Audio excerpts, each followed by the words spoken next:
ఆంధ్రప్రదేశ్ ముఖ్యమంత్రి చంద్రబాబు నాయుడు రాష్ట్రాన్ని global tourism hub గా మార్చే దిశగా కొత్త ప్రణాళికలు సిద్ధం చేస్తున్నారు. ఇటీవల తీర ప్రాంత ప్రాజెక్టులు ప్రకటించిన ఆయన ఇప్పుడు వినోదం, ఆధ్యాత్మిక పర్యాటకం, కమ్యూనిటీ హాస్పిటాలిటీపై దృష్టి పెట్టాలని భావిస్తున్నారు. తాజా సమీక్షా సమావేశంలో సీఎం టూరిజం శాఖ అధికారులకు వాల్ట్ డిస్నీతో చర్చలు ప్రారంభించాలని ఆదేశించారు. అనంతపురంలో డిస్నీ వరల్డ్ సిటీ ఏర్పాటు చేసే అవకాశాన్ని పరిశీలించమని సూచించారు. ఇది నిజం అయితే రాష్ట్రానికి గ్లోబల్ టూరిజం మ్యాప్ లో ప్రత్యేక స్థానం లభించడమే కాకుండా భారీగా ఉపాధి అవకాశాలు కలుగుతాయి. హాస్పిటాలిటీ, ఇన్ఫ్రాస్ట్రక్చర్, లోకల్ కామర్స్ వంటి రంగాలు కూడా అభివృద్ధి చెందుతాయి. ఇప్పటికే కియా ప్లాంట్ తో బూస్ట్ పొందిన అనంతపురానికి ఇది మరింత లాభం అవుతుంది. బెంగళూరు, హైదరాబాద్ కారిడార్ లో ఉన్న అనంతపురం వ్యూహాత్మక స్థానం వల్ల దేశీయ, అంతర్జాతీయ టూరిస్టులకు ఆకర్షించే అవకాశం ఉంది. ఒకవైపు పుట్టపర్తి లాంటి ఆధ్యాత్మిక కేంద్రం ఉండగా మరోవైపు బెంగళూరు వంటి మెట్రో నగరం దగ్గరగా ఉండటం మరింత ప్లస్ అవుతుంది.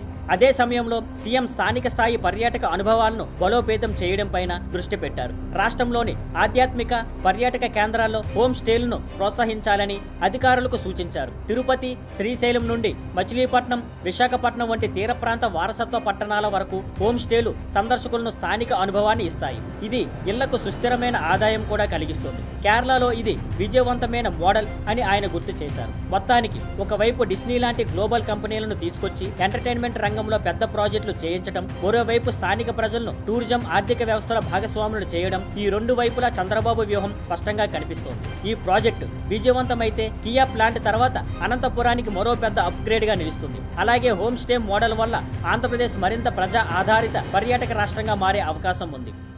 Thank you for watching. Please like, share and subscribe.